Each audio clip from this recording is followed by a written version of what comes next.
जय Hind and hello guys, स्वागत है आपका आपके अपने YouTube चैनल ज्ञानदेह होस्ट में। और इस वीडियो में मैं आपको बताने वाला हूं RRB NTPC 12th level various post online form 2024 के बारे में कि कैसे आपको इस भर्ती का फॉर्म फिलअप करना है। गाइस, पहले आरआरबी एनटीपीसी ने ग्रेजुएट लेवल के फॉर्म शुरू किए थे और अब आपके यहां पर जो 12th लेवल के फॉर्म है वो शुरू कर दिए हैं, जो कि आप लोग यहां पर 21 सितंबर 2024 से लेकर के 20 अक्टूबर 2024 तक भर पाएंगे। इसमें यहाँ पर आपकी कौन कौन सी पोस्ट है 12th लेवल पर वो आप देख सकते हैं। इसमें आपकी अकाउंट्स क्लर्क कम टाइपिस्ट, जूनियर क्लर्क कम टाइपिस्ट, यानी कि जो भी वैकेंसी है वो आप यहाँ पर चेक कर सकते हैं। अभी आपको इसमें कैसे अप्लाई करना है उसकी पूरी जानकारी दी जाएगी, तो वीडियो के डिस्क्रिप्शन में जो लिंक दिया है आप ओपन करिए। इसके बाद आपके सामने सब जानकारी आएगी, जहाँ पर आपको अगर आपने 12th लेवल पर फॉर्म को अप्लाई नहीं किया उसकी वीडियो वॉच करने को मिलेगी। तो आप ये सभी जानकारी चेक करने के बाद में इंपॉर्टेंट लिंक के सेक्शन में आएंगे और अप्लाई ऑनलाइन लिंक ओपन करेंगे, फिर आपके सामने वाला इंटरफेस आ जाएगा। अब मैं आपको बता दूं कि अगर आपने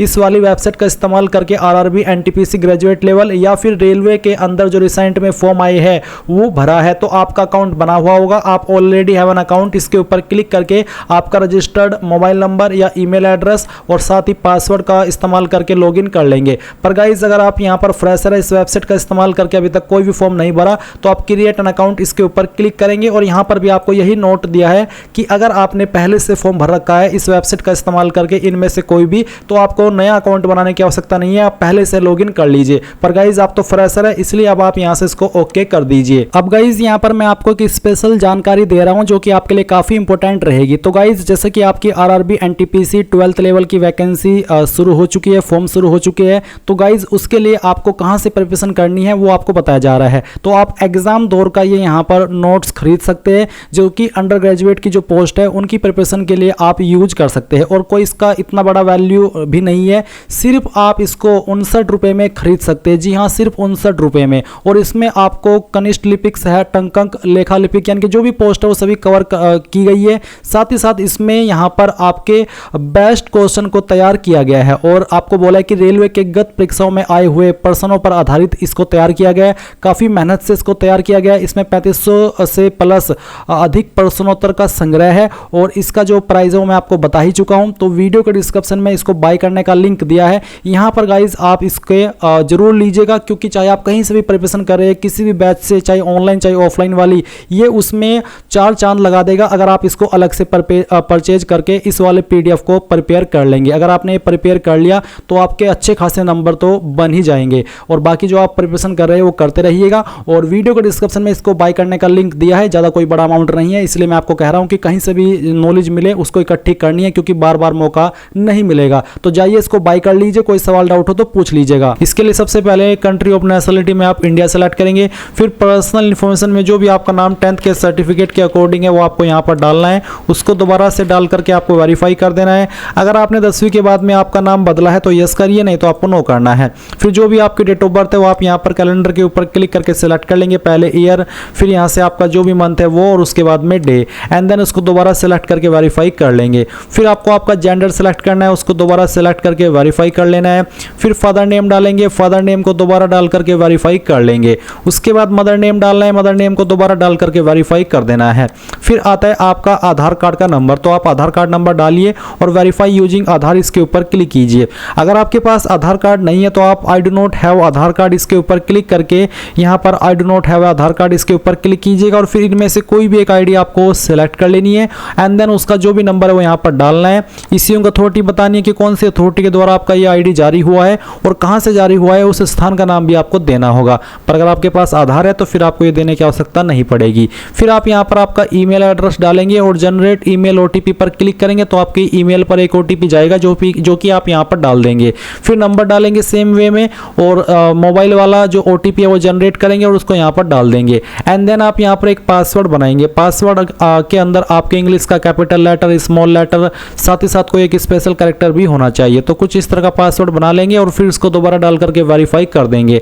एंड देन एक कैप्चा कोड डाल करके preview and create an account के ऊपर क्लिक करेंगे। इसके बाद आपने जो भी इंफॉर्मेशन आपने भरी रजिस्ट्रेशन के समय वो आएगी और आप जब आपको लगे कि यहाँ सभी जानकारी सही है तो आप उसको सबमिट कर देंगे। क्योंकि मेरा अकाउंट पहले से बना हुआ है इसलिए मैं यहाँ पर होम के ऊपर आकर के ऑलरेडी हैव एन अकाउंट के ऊपर क्लिक करके अपना रजिस्टर्ड नंबर और पासवर्ड यहाँ पर डालता हूँ और फिर कैप्चा कोड डालने के बाद में लॉगिन के ऊपर क्लिक करता हूं और आपको भी ऐसा ही करना है। अब गाइज लॉगिन करने के बाद में आप यहां पर ऑनलाइन एप्लीकेशन के सेक्शन के ऊपर क्लिक करेंगे और आपको यहां पर सबसे ऊपर की तरफ अंडर ग्रेजुएट कैटेगरी की जो वैकेंसी है वो देखने को मिलेगी। पहले आपको यहां पर आपका आरआरबी सिलेक्ट करना होगा कि आप किस आरआरबी में अप्लाई करना चाहते हैं। फिर उसके बाद में आप यहां पर टिक करेंगे एंड देन नेक्स्ट के ऊपर क्लिक करेंगे। अभी गाइज यहां पर जो इन्फॉर्मेशन आपने अगर पहले कोई फॉर्म भरा इस वेबसाइट का इस्तेमाल करके भरी थी वो यहां पर फैच कर ली गई है, तो आप यहां से इसको क्रॉस कीजिए। और अगर आप पहली बार भर रहे हैं तो फिर आपको यहां पर ये सब जानकारी भरनी होगी। इसमें यहां पर गाइज आपका मैरिटल स्टेटस क्या है वो आपको बताना होगा, मैरिड या फिर अनमैरिड।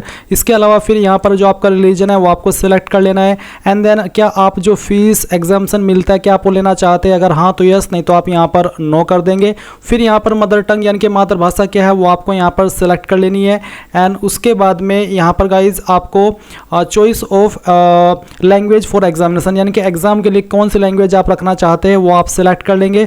फिर permanent visible mark of identification, आपकी बॉडी के ऊपर वो निशान जिससे आपकी बॉडी की पहचान होती है। अगर आपकी बॉडी के ऊपर कहीं पर भी ऐसा मार्क नहीं है तो नो मार्क लिखिएगा, नहीं तो आपको यहाँ पर उस मार्क के बारे में लिखना है। और अगर आपकी बॉडी के ऊपर एक से ज़्यादा मार्क है तो आप दूसरे मार्क के बारे में भी लिख देंगे। फिर आती है कम्युनिटी डिटेल्स यानी कि कास्ट कैटेगरी की जानकारी, तो जो भी आपकी कास्ट कैटेगरी है general, SC ST OBC EWS वो आप यहाँ पर सेलेक्ट कर लेंगे। उसके बाद कास्ट का नाम क्या है वो यहाँ पर आप भर दीजिएगा। मैंने डेमो के लिए भरा है, आप आपका रियल कास्ट का नाम डाल दीजिएगा। फिर आप सर्टिफिकेट नंबर डालेंगे, कौन सी अथॉरिटी के द्वारा आप सर्टिफिकेट जारी हुआ है वो आप यहाँ पर सेलेक्ट कर लेंगे। जो आपका सर्टिफिकेट है वो आपको देखना है और उसमें राइट साइड में नीचे की तरफ जहाँ पर मोहर लगी हुई होती है वहीं पर सक्षम अधिकारी के बाद में लिखा होता है कि कौन सी अथॉरिटी ने उसको जारी किया है। उस अथॉरिटी की पोस्ट का नाम आपको सेलेक्ट करना होता है।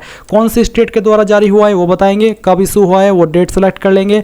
और फिर जो यहाँ पर फ्री रेल ट्रेवल पास मिलता है एग्जाम के लिए, क्या आप उसको लेना चाहेंगे, अगर हाँ तो यस, नहीं तो आप नो करेंगे। आपका नज़दीकी रेलवे स्टेशन कौन सा है वो आप यहाँ पर एंटर कर देंगे।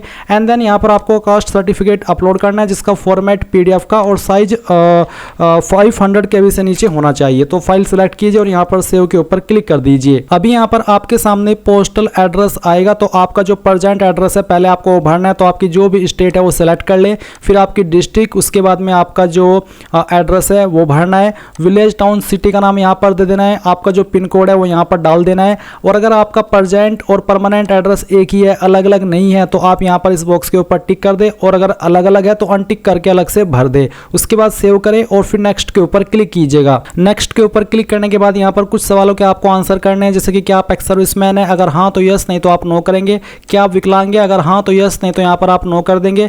क्या आप इस रूल के अकॉर्डिंग विकलांग है और आपको लिखने में प्रॉब्लम है, आपको स्क्राइब चाहिए, तो आप इस वाले ऑप्शन में यस करेंगे, नहीं तो आपको नो कर देना है। अगर आप EBC यानी कि इकोनॉमिकली बैकवर्ड क्लास से आते हैं तो यस करिए इस ऑप्शन में, नहीं तो यहाँ पर नो ही रहने देना है। क्या आप रेलवे के सर्विंग एम्प्लॉई है करंट में, अगर हाँ तो यस, नहीं तो आप नो करेंगे। फिर करंट एम्प्लॉयमेंट, अगर आप कोई जॉब कर रहे हैं तो आपको बताना कि किस तरह की है वो, सेंट्रल गवर्नमेंट, स्टेट गवर्नमेंट या फिर PSU। अगर आप नहीं कर रहे हैं तो आप यहाँ पर नॉट एप्लीकेबल कर दीजिए। अब जो आपको आपकी फीस रिफंड की जाएगी वो आप कौन से बैंक अकाउंट के अंदर चाहते हैं उस बैंक अकाउंट की जानकारी देनी है। किस नाम पर बैंक अकाउंट है वो लिखना है, अकाउंट का नंबर देना है। उसके बाद में जैसे आप IFSC कोड डालेंगे और कंफर्म पर क्लिक करेंगे तो बैंक का नाम और एड्रेस ऑटोमेटिकली फैच कर ले जाएगा। अब आप सेव करेंगे और फिर यहाँ से नेक्स्ट के ऊपर क्लिक कर देंगे। अब आती है क्वालिफिकेशन की जानकारी। 10वीं की जानकारी यहाँ पर मेरी पहले से भरी हुई है, तो आप यहाँ पर अगर फर्स्ट टाइम भर रहे हैं तो आपको 10th की इन्फॉर्मेशन भरनी है, जिसमें कि आप मैट्रिकुलेशन सेलेक्ट करने के बाद आपकी स्टेट सेलेक्ट करेंगे जहाँ से आपने 10वीं की है, आपकी डिस्ट्रिक्ट, आपके बोर्ड का नाम, फिर किस डेट में आपका रिजल्ट जारी हुआ था वो सिलेक्ट कर लेंगे। अगर आपको एग्जैक्ट डेट नहीं मालूम तो जो आपकी मार्कशीट के ऊपर डेट लिखी हुई है वो डेट आप यहाँ पर सिलेक्ट कर लीजिएगा।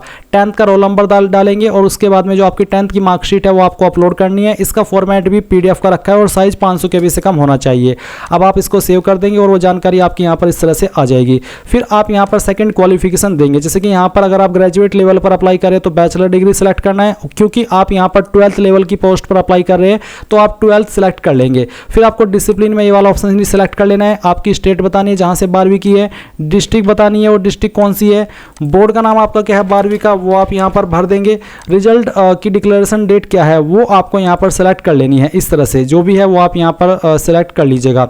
कि सेलेक्ट करने के बाद में आपको पूछा कि do you have typing proficiency in English या फिर हिंदी कंप्यूटर के ऊपर, यानी कि क्या आपको टाइपिंग आती है हिंदी या इंग्लिश वाली, अगर हाँ तो यस, नहीं तो आप नो करेंगे। फिर जो आपकी 12वीं की परसेंटेज है वो आप डाल देंगे एंड देन ऐड के ऊपर क्लिक करके इस जानकारी को ऐड कर देंगे। इसके बाद आपको नेक्स्ट पर क्लिक करना है। अभी गाइज यहाँ पर मैंने जो फोटो और साइन है वो पहले से अपलोड करके रखे हैं। मैं आपको बता दूं कि फोटो कैसे बनाना है, साइन कैसे बनाना है, किस वेबसाइट का इस्तेमाल करके, इसको लेकर के मैंने एक अलग से स्पेशल वीडियो बनाई हुई है, जो लिंक मैं आपको इस वीडियो के डिस्क्रिप्शन में दिया हुआ हूँ। ये आप ओपन करेंगे और फिर इस वीडियो को वॉच कर लेंगे, जो कि आप देख सकते हैं। इसमें मैंने बहुत ही अच्छे से बताया, चाहे आप मोबाइल से भर रहे फॉर्म को या फिर कंप्यूटर से, तो एक बार इस वीडियो को वॉच कर लीजिएगा। उसके बाद यहाँ पर आप इसमें फोटो एंड साइन अपलोड करना सीख जाएंगे एंड देन फिर आप यहाँ पर सेव कर देंगे और उसके बाद नेक्स्ट के ऊपर क्लिक करेंगे। अब आती है आपकी पोस्ट प्रेफरेंसेस। तो यहाँ पर मैं ये जो पोस्ट प्रेफरेंस है वो इस तरह से दे देता हूँ। एनी देने के बाद में आप यहाँ पर टिक करेंगे। इसके बाद में पहले से यानी कि कहाँ से आप फॉर्म को भर रहे हैं वो आप यहाँ पर एंटर कर देंगे एंड देन फिर आप प्रीव्यू एप्लीकेशन के ऊपर क्लिक करके जितनी भी जानकारी आपने भरी है उन सभी को चेक कर लेंगे एंड जब आपको लगे कि सभी जानकारी सही है तो यहाँ पर टिक करेंगे और सबमिट कर देंगे। सबमिट करने के बाद में आपका फॉर्म सबमिट होगा और जैसे ही आप आपकी एप्लीकेशन फीस जमा कर देंगे तो आपका फॉर्म फाइनल सबमिट माना जाएगा। इस तरह से गाइज आप लोग आरआरबी एनटीपीसी 12th लेवल की जो पोस्ट का फॉर्म है वो भर पाएंगे। आई होप ये प्रोसेस आपको पसंद आया होगा। So thanks for watching. जय हिंद।